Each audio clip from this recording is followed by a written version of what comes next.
একান্তভাবে চারটি গুণ থাকতে হবে পৃথিবীর সর্বশ্রেষ্ঠ হওয়ার জন্য। তার মধ্যে 2 নম্বর গুণ, ওই ব্যক্তি পৃথিবীর সর্বশ্রেষ্ঠ মানুষ হবে যে ব্যক্তিকে আল্লাহ রাব্বুল আলামিন বহুমুখী করে বানাইবেন। কি মুখী করে বানাবেন? বহুমুখী মানে যত দিক থেকে চাই মানুষ তার কাছ থেকে আদর্শ নিতে পারবে। আদর্শের দিক দিয়ে সব দিক থেকে তাকে আদর্শ অন্বেষণ করার জন্য পাওয়া যেতে হবে। যেমন আপনাদেরকে বোঝাবার জন্য বলে, এই যে আমরা যারা এখানে বসে আছি, আমাদের মধ্য থেকে যদি কেউ চিন্তা ভাবনা করে আজ থেকে আমি একজন আদর্শ স্বামী হব, আদর্শ স্বামী, আর আদর্শ স্বামী হওয়ার জন্য আমি আদর্শ অন্বেষণ করব সাইয়্যিদিনা ঈসা আলাইহিস সালাম থেকে, একটু চিল্লায় বলেন সে পারবে? পারবে না।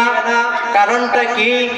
হযরত ঈসা আলাইহিস সালাতু ওয়াস সালাম দুনিয়াতে যতদিন ছিলেন, আল্লাহ তাআলা আসমানে উঠে নেওয়ার আগ পর্যন্ত তিনি দুনিয়ার হাইসতে তিনি কোনো বিবাহ করেন নাই। যে কোনো বিবাহ করেন নাই, তার কাছ থেকে স্বামী হওয়ার আদর্শ খোঁজা যাবে নি। চিল্লায় বলেন না যাবে? আপনারা কথা বুঝতেছেন না? বুঝতেছেন? আদর্শ স্বামী হতে চাইলে পয়গম্বর ঈসা থেকে আদর্শ নেওয়া যাবে না, কারণ তিনি কোনো স্বামী ছিলেন না। ঠিক অনুরূপ ভাবে যদি কোনো মানুষ যদি চিন্তা ভাবনা করে আমি রাষ্ট্রপ্রধান, আমি একজন রাষ্ট্রনায়ক, আর আমি রাষ্ট্র পরিচালনা করার জন্য আমি আদর্শ অন্বেষণ করব হযরত মূসা কালিমুল্লাহ থেকে, বাস্তবতা এমন তিনি কখনো পারবে না। কারণ পয়গম্বর মূসা আলাইহিস সালাতু ওয়াস সালাম এমন একজন নবী ছিলেন, আল্লাহ রাব্বুল আলামিন পয়গম্বর মূসার মাধ্যমে এক বিশাল জামাত বনি ইসরাইলের আমির বানিয়ে দিয়েছিলেন, কিন্তু আল্লাহ তাআলা পয়গম্বর মূসাকে কোন রাষ্ট্রের প্রধান করে বানান নাই।